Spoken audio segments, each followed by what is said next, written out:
We got to create habits, you know. You don't become a smoker when you smoke one cigarette. You smoke them again and again and again, and all of a sudden you're, okay, I need this. Your health is the same thing. Follow me to the edge of the world. Welcome. Thank you so much for being here today. Again, this is John and Nathan with River Army Podcast. Glad that you chose to be with us today. You could have been anywhere. Hopefully you are somewhere that is nice and cool, not super hot, not super sweaty like we are, because we're at the gym. But we got some really cool stuff that we're going to talk about today. John has been thinking all night about what he was going to eat for breakfast this morning. Indeed. He's got some serious thoughts on breakfast and how it fuels and starts your day. We were just talking earlier today about how if there's no foundation, there's no building. So John, tell us a little bit about your thoughts on breakfast as a foundation. I think I can kind of reflect back onto my previous CrossFit life. I worked in a New York style deli, and breakfast was usually 2 sausage, egg, and cheese sandwiches, a Tropicana orange juice, maybe a Yoo-hoo. I love Yoo-hoo. And home fries. Speaking my language. Yeah. So that was like from the time I was like 16 until I was probably like 21 or 2 years old. That was pretty much breakfast every day. And then you could get more creative and make it less healthy. We had the heart attack, which was bacon, ham, and sausage with 2 eggs and 2 pieces of cheese. Bacon, ham, and sausage. Yeah, Did you catch that? He's from New York. Get that upstate New York. He's got that upstate New York. But yeah, I think. So I was still eating breakfast every day, right? I do think at the very bottom of it, one of the most unbelievable things that I've learned over the past 8 or 9 years is the fundamental misrepresentation of nutrition, right? Like what food is, why we eat it, why is it important to actually kind of give a shit about what you eat, and one of the first things that somebody's going to do, they're going to walk in the gym for the first time, and they're going to say, hey, like, I want to lose 40 pounds. That's a pretty lofty goal. And it really doesn't matter how big you are. Like 40 pounds, that's a lot of weight to lose. So before I allow them to kind of elaborate on that, I asked them, what their plan is in doing that. And they said, well, I joined a gym. So I'm going to, I joined a gym, so I'm going to lose weight. That's why I'm paying you. You're going to help me lose weight, right? Like that's it happen. Magic wand. That's the relationship. Right. And I think the first misrepresentation of that sort of idea is that by joining a gym, you're just going to lose weight. Right? That's not going to work. Right. It will definitely initiate change. Right? It'll create change, and it will allow you to sort of understand your physical limitations.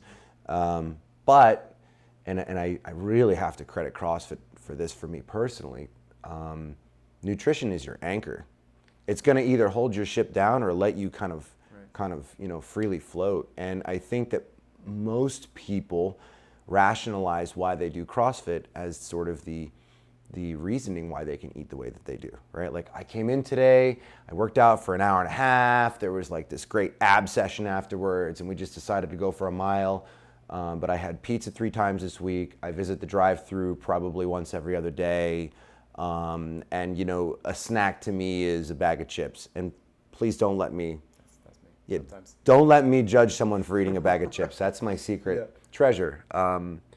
So there's that mindset already, right? I'm rationalizing my exercise and saying, hey, I pay $150 a month for fitness. I do it 4 times a week, but for the other, 23 hours out of my day, I'm basically taking a huge shit on my body, right? Like I'm gonna go in and eat donuts and drink Coke, and even now, like it really still boggles my mind how many people, and they'll admit it to me too. This is, our gym is a very safe place. Like I don't want you to feel like I'm judging you. I want you to become more informed. I don't want you to feel like you're being attacked because of your own personal belief mechanism. Because when I joined CrossFit, I felt attacked, I walked out of my foundations class and they said, you're gonna eat paleo. And I was like, don't fucking tell me what I'm gonna eat. I'm gonna eat whatever I want. And the first thing that we really need to understand is that food is emotional, right? Food is how you're raised. Food is how your family eats. I come from an Italian background. Pasta is food. That's what we eat. Pasta is life. It's life, and that is our mindset. Like we're gonna eat pasta 2 or 3 nights a week, and there's nothing wrong with eating pasta. I'm not taking away the delicious value of what pasta is, but where else are you getting your carbohydrates? And nobody ever really talks about that. And when I came into CrossFit and they said, you're gonna eat paleo, and it was this, you're going to do it or you're not going to be good at this. And I didn't like that attitude where it was, and I always vow, when I open a gym, I'm never gonna stand in front of you and tell you what you need to do in order to be successful. I wanna give you all the tools and let you make your own decisions. You know, you're an adult, you get to make those choices. Right. But I can tell you from absolute 100%, you know, that if you follow these things, they'll work. You know, it's gonna work. Right. So when I walked out of my foundations class being told, this is what you're gonna eat, the first thing I did was I defended my actions. Right? I took this psychological position of saying, I'm gonna eat whatever I want. Mm-hmm. You're not gonna tell me that I can't. And I think that probably slowed down the progress of my own nutritional goals in the very short term. Can we explore that for just a minute? Because I actually have heard people talk about that specific thing. It's like, don't tell me, when you were in that place, what was your mindset going like, thank you, but this is the line? Like, how were you able to kind of defend yourself? It was actually, you want to know what it really was? It was milk. Yeah. That was, you talking about man. I love milk. It tastes so delicious. Good. Yeah. But, and I think it's pretty foolish to not really agree with the fact that research supports it doesn't have the healthiest sort of outcome, right? Everything in moderation. But, you know, I was drinking probably a gallon of milk every two or 3 days. Wow. And, you know, it's funny when you look at some of the CrossFit athletes and like, I drink a gallon of milk and that's great. I mean, I'm not saying you can't get healthy fat from it and so on and so forth, but I think there are better things that you can drink. And I personally think that dairy as a whole isn't really it's not the best thing for you. But again, everything in moderation. I'm not going to tell you to not eat a pizza. Pizza's amazing. Are you eating it 3 times a week? What quality are you eating? Right. You know, but it's that mindset, and that's the first thing that I try to get people to understand. It's that mindset, right? You can't take something away from me. I enjoy this, so my immediate defense mechanism is going to be, I make my own choices. I enjoy milk. I'm going to drink milk, and I did that. That's exactly the position that I took. I was like, please don't tell me that I can't do this because I'm going to. But what really happened, and hell, for all I know, maybe this was the intent. I began to do my own self-discovery, educating myself, learning more, listening to people talk and listening to different various opinions and reading research articles and trying it all, right? Trying it all. I've done paleo, completely strict. I've done Whole30. I've done, I kind of dabbled in keto, but that's not really my game. I couldn't, couldn't stand that much bacon. No, it's just not enough carbs. You know, your brain starts to melt after a while. Yeah. I've gone vegan, vegetarian, pescatarian. I've done zone and gone through the whole macro thing. Just because you can't really stand in front of somebody and preach something if you haven't fucking tried it, right? So I want to take the time to, and it's not a lifelong thing. Like, I think these are all diet plans, right? It's a diet plan. We should be constructing your diet plan into a completely different mindset on nutrition. And like, what does that food represent to me? What is the value of it and why, right? We are so grossly marketed in a food-oriented world. Like, Western culture is food. It's everywhere you look. Try to drive down a road and not see an advertisement for a fast food restaurant or a supermarket. Sitting at home, watching, you know, you're 7, 8 o'clock at night, they're already advertising for breakfast. Absolutely, right? And so right there, you're immediately being targeted. You know, kids go to school and they bring the cereal box tops to get money to the classroom. Cereal is terrible for you and for kids, and it's sugar, right? So we know that, but it's being marketed towards you. So I don't blame people. I was the same person. Like, I would go to a drive-through lane 3 or 4 times a week and not think twice about it. I'm eating eggs, right? That's good for me. I'm fine. It doesn't really mean anything else, right? But the reality of the situation is, it's not fine. You know, you're eating more emotionally, and when you come into a gym, CrossFit gym more specifically, you know, there's already a lot of emotion sort of attached to what you're doing. You know, why can't I perform this way? Why am I not succeeding in the way? And I love the way they structured the CrossFit pyramid, because in my opinion, it doesn't really matter what's above it, strength, speed, all that. The bottom is nutrition. And, we've heard this quote 1,000 times, you can't out-exercise bad nutrition. You can't. And then I think it really all comes down to breakfast, right? Setting a habit. Well, I think that is the point. It's almost like if you just go to the gym as opposed to making an active lifestyle your lifestyle. Right. It's the same thing with food. If you're eating just to eat as opposed to I'm going to eat healthy as a lifestyle. As a lifestyle. So how do you help somebody get to that life? Yeah. What's that shift?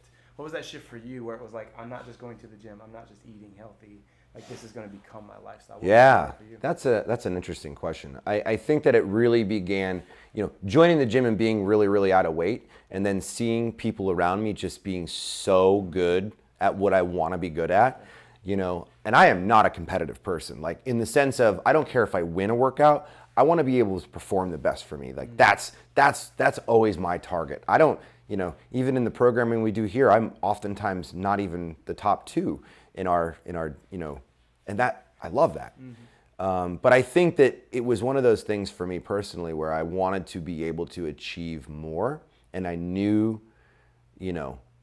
if I didn't make some changes, there would be a lot less progress in what I was trying to do, And it did this kind of dawn on me because, once I left working at the deli, which was a great job, I went into more of a very kind of hectic lifestyle where I was either riding an ambulance until 6 o'clock in the morning, working all night, definitely going through a drive-through, to traveling and trade show work where you're just eating at restaurants and you're going from place to place type of thing. And I really had no structure to how I was eating. So when somebody walks in the door, I try to evaluate the situation that they're in and kind of relate to it in terms of, I know what it's like to be busy. But I will tell you, the most important thing you can do is wake up and eat breakfast. Make a habit out of it, right? Because once you have a habit, and we know habits are hard to break, Very much, yeah. Not drinking milk was a hard thing for me not to do anymore. But I haven't had a gallon of milk in my fridge in like 7 years. And it's not, I don't think about it now. Right. There's water. Sometimes there's almond milk, and then there's often cold brew coffee because cold brew coffee is amazing. But start forming a habit, right? And I think it's really important to realize that when you walk into a gym for the first time, you're already out of shape, or you're more than likely out of shape. Your conditioning is low. Your nutrition's probably not great, and everybody just wants to come in and throw everything at you at once. It's like taking a whole bag full of rocks, throwing them against the wall and seeing which one actually sticks to it. And you can't do it that way. The guy who comes in and says, I want to lose 40 pounds. You need to lose 5. But the first thing that we're going to do is we're going to get you to come into the gym 3 days a week. Let's do that for 3 weeks. Let's stick to it. Don't make any nutritional changes yet, right? Because I want you to be able to be prepared for the next 6 years, not 6 weeks. And I love the business model of this 6-week boot camp, 8-week boot camp challenges. Come in, get lean, get fit. But you are not really giving them the resources to have a more sustainable, long-term lifestyle. We got to create habits. You don't become a smoker when you smoke 1 cigarette. You smoke them again and again and again, and all of a sudden you're, okay, I need this. Your health is the same thing. You're going to start at one point with the intention of going somewhere, but if you don't create those habits, you're never going to be able to accomplish what you're trying to accomplish. Well, I think one of those things too, like when people come into a gym and they're trying to lose 40 pounds, they're already uncomfortable. Right. And so food is the one place where they're like, I can be comfortable here. Yeah. And, like it's that emotional connection. Right. It's always that emotional connection. I feel my body hurts. I'm tired. I'm gonna go eat a pizza because it's gonna make me feel better than how I feel. Yeah, right for now. like 30 minutes. So an instant sadness. and regret. And then you take.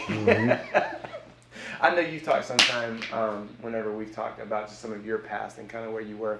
For people that may just be joining us and don't know John a whole lot, can we just real briefly hit some of your stats on they look at you now and they're like, oh, CrossFit coach. Yeah, he looks like a CrossFit guy. He stops drinking milk, all this other stuff, but you were very unhealthy for a very long time. So if somebody's listening and they're looking at you and they're like, why would I listen to this guy? We'll have to flash the before photo in there. He has no idea what I'm going through. Yeah, I think that's why I love this so much. Yeah. I've been the scared person walking through the door. Like, I was not a collegiate athlete. Hell, I wasn't a high school athlete. I wasn't even a middle school athlete. I played 1 year of high school football, and I got the shit beat out of me. I am not a very aggressive person at the line of scrimmage. I love watching football, but it's just not who I am. I'm just not a very aggressive person.